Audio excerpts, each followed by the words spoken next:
Hundreds of locals are furious about plans for a new dam and reservoir south of Vail. Phil Lindeman, Krystal, 93 News. First, TV8 in Vail is about to go dark.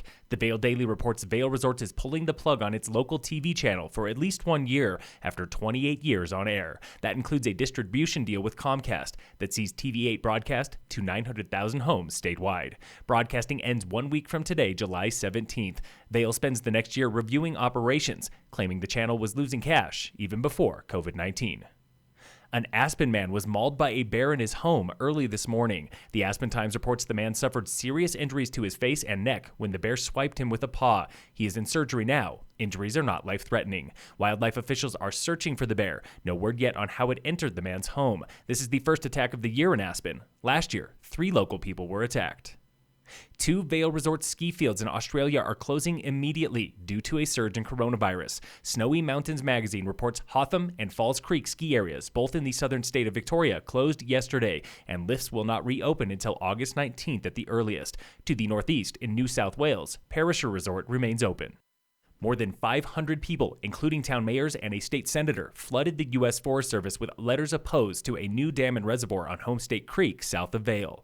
Eagle Vail freelancer David O. Williams of RealVail.com reporting for Aspen Journalism on plans for Whitney Reservoir. They have the right to develop 20,000 acre feet of that water and take it across the Continental Divide into the Arkansas River and ultimately to the lawns of Aurora and Colorado Springs. The plan calls first for site drilling to see if bedrock there can sustain a second reservoir. People say that things have changed significantly because the Colorado River basin is seeing diminishing flows, diminishing snowpack, and climate change. Some stakeholders, including Vail Resorts, have interest in a reservoir for better flow control on the Eagle River, which feeds snowmaking guns. But the mayors of Minturn and Red Cliff are opposed, same as Senator Kerry Donovan of Vail, and the Forest Service is on the hot seat. There are numerous issues just with the drilling that a lot of folks are saying the Forest Service needs to do much more to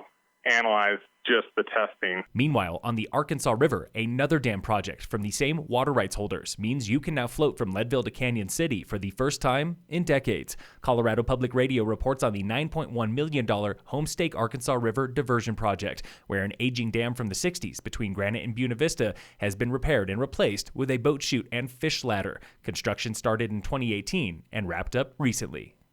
The latest now on coronavirus and late-night food in Breck. Yesterday morning, Breck Town Council ordered all in-town restaurants to close by 11 p.m. indefinitely. And yesterday afternoon, County Public Health Director Amy Wineland supported a countywide curfew. Once that late night hits, what we're tending to see is that mingling does happen and people let their guard down a little bit as far as maintaining that social distancing and preventing the spread of the illness. Wineland says consistency is important, and county commissioners agree, voicing unanimous support as they consider the alternative, full shutdown again. Elizabeth Lawrence. That's kind of a different way of thinking because we've been instead thinking, how can we reopen? And now it's really, how can we contain this virus so we can get back to it? So it's really just reframing the narrative. The county restaurant curfew likely takes effect next Tuesday, with possible exceptions for takeout and special event permits.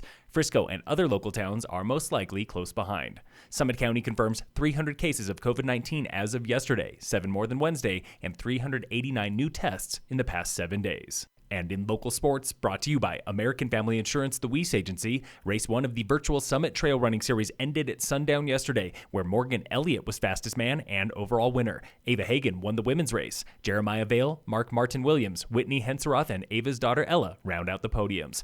Next virtual race in the series opens July 22nd at French Gulch. Phil Lindeman, Krystal, 93 News.